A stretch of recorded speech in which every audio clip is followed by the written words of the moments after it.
es la poliploidía en plantas? Bueno, la poliploidía es un fenómeno que se presenta cuando la meiosis sufre un proceso de alteración en la división de los cromosomas, y esto generalmente conlleva a que aumente el número de cromosomas o de juegos de ADN en los organismos. Por eso se denomina poliploidía, varios grupos de cromosomas. ¿Cómo se aplica este tema al estudio que usted realizó? Bueno, yo en mi tesis doctoral trabajé con un grupo de plantas que pertenecen a la familia Amarantaceae, específicamente al género Iresine. Hay dos complejos de especies dentro de este género. Uno que se denomina Iresine difusa y el otro complejo es de Iresine Hertz. Según investigaciones de Eliasson en 1987, Iresine Hertz debería ser incluida dentro de Iresine difusa, porque al parecer no había mucha variación morfológica entre estos dos grupos de plantas. Entonces, y en Colombia estos dos complejos de especies representan para Iresine difusa 5 morfotipos y para Iresine Hertz 3. Entonces, en total tenemos 8 morfotipos. Lo que queríamos saber es si esos 8 morfotipos son cosas diferentes o es una sola cosa. Y para ello yo hice un estudio molecular, anatómico, de polen y morfológico. Y con ello establecí una clasificación donde se podía diferenciar cada uno de esos morfotipos y elevarlos, por ejemplo, al nivel de especie. Entonces, la estudiante del programa de biología, Joana Pantoja, cogió esos mismos morfotipos de especies que yo evalué y les hizo un estudio citológico, básicamente una caracterización de los cromosomas. Y finalmente con ella encontramos que efectivamente cada uno de esos morfotipos tenía un número de cromosomas diferente uno del otro, con lo cual entonces se pudo constatar que la clasificación taxonómica que yo había propuesto para esos dos complejos de especies estaba correcta, sumando ya un quinto carácter, como en este caso sería la estructura de los cromosomas. Es decir, que las características cromosómicas pueden brindar aportes a los problemas taxonómicos y evolutivos de las plantas. Indudablemente, con ese caso específico que les menciono, tendríamos un buen ejemplo. Bueno, quería explicar que aproximadamente entre el 30 y el 50% de las plantas, incluidas las algas, presentan fenómenos de ploidía. Y de ese 30%, más o menos el 58% corresponden a monocotiledóneas y aproximadamente un 43% a dicotiledóneas. Bueno, hay varios tipos de ploidías en plantas. Por ejemplo, la triploidía, que en general es más bien rara cuando ocurre en este tipo de organismos.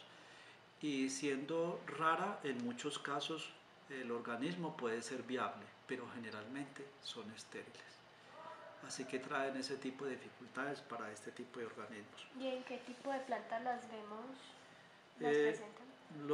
Los triploides básicamente los podemos encontrar nosotros. Creo que hay un triploide en el centeno, que es uno de los únicos casos que permite incluso tener cierta viabilidad en ellos de manera especial. Mientras que la tetraploidía se presenta, por ejemplo, en la manzana, en el cerezo, en la pera, en la sandía, igualmente en la zarzamora. Y en estos tipos de frutos, debido a que hay más tejido, el fruto es más grande y por eso comercialmente ha tenido cierta importancia. ¿Listo? ¿Cuál es la importancia del estudio de la poliploidía para el ser humano? Bueno, yo pienso que pueden ser dos asuntos específicos.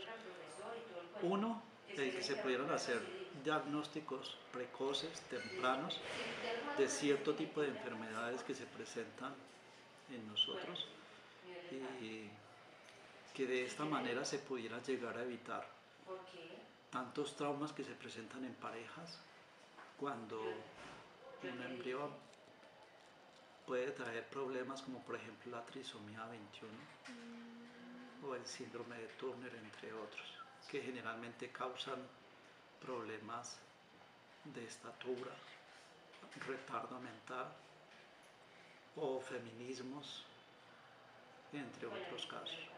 Así que utilizar el estudio de ploidías para tratar de diagnosticar este tipo de enfermedades tempranamente me parece que es algo sustancial e importante. Y yo pensaría que hay otra alternativa. Bueno, nace un niño con una enfermedad de estas.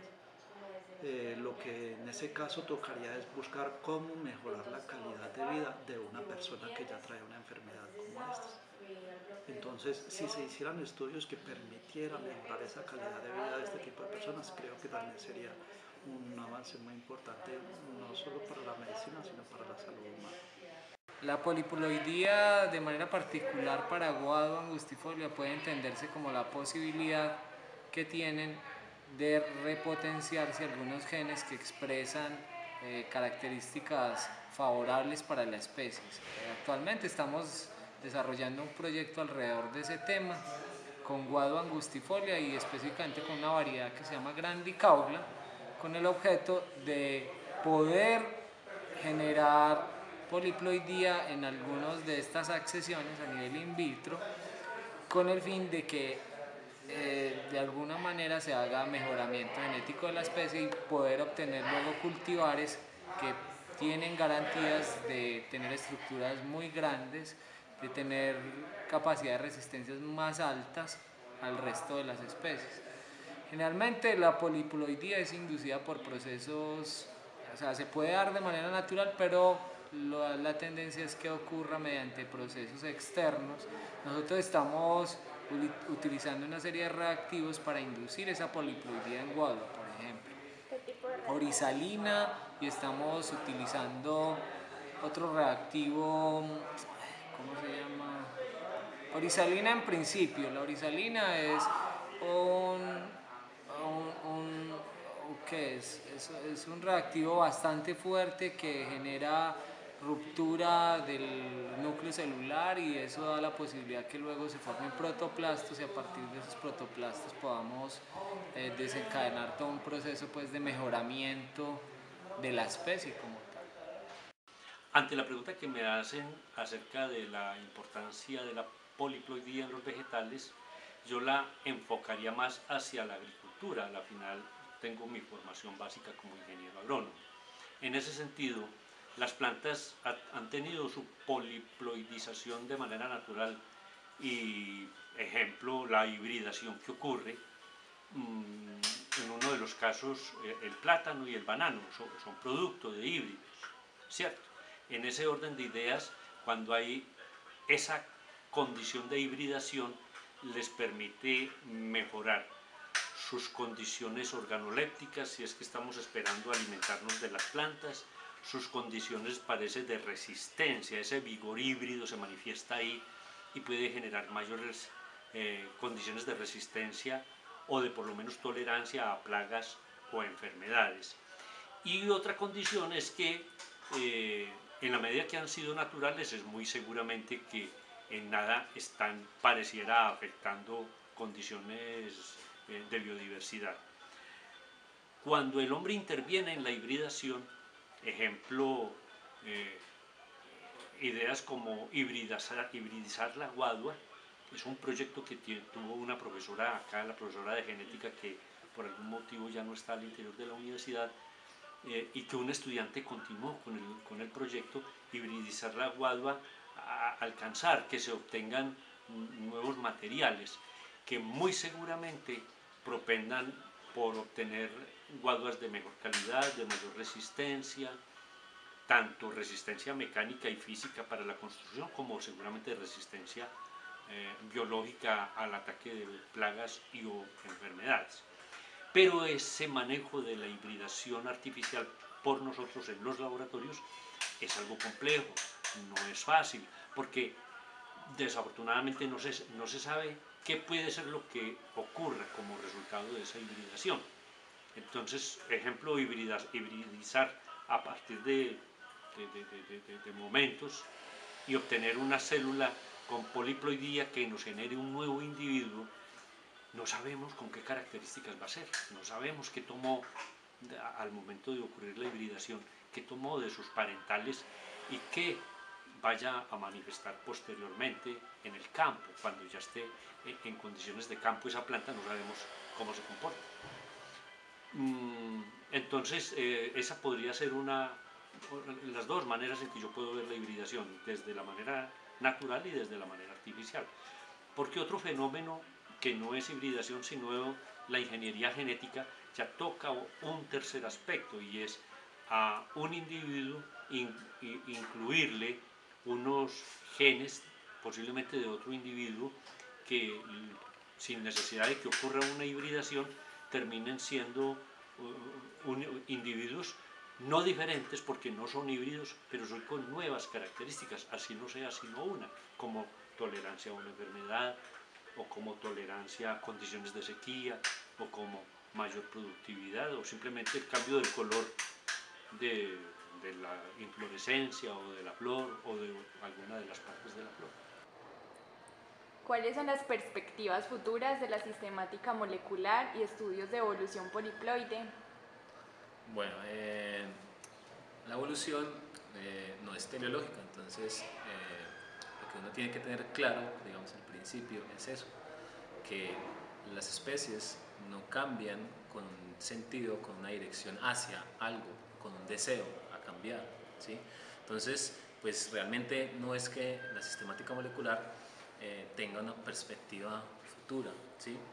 Sino que más bien las especies cambian por diversos fenómenos que tenemos pues ya claramente definidos en la biología, deriva génica, selección natural, etcétera, otros fenómenos que ya digamos están muy bien definidos, y pues lo que sí podría pasar es que la poliploidía, digamos que le da una ventaja evolutiva a ciertos organismos para poder, digamos, tener cierta diversidad génica que le permite cambiar o responder a un estímulo o a un momento particular de la historia evolutiva de cada una de las especies, porque todos los momentos de las especies no son los mismos, ¿sí? O sea, el clima cambia, las condiciones geográficas cambian, hay fenómenos estocásticos que no se pueden predecir.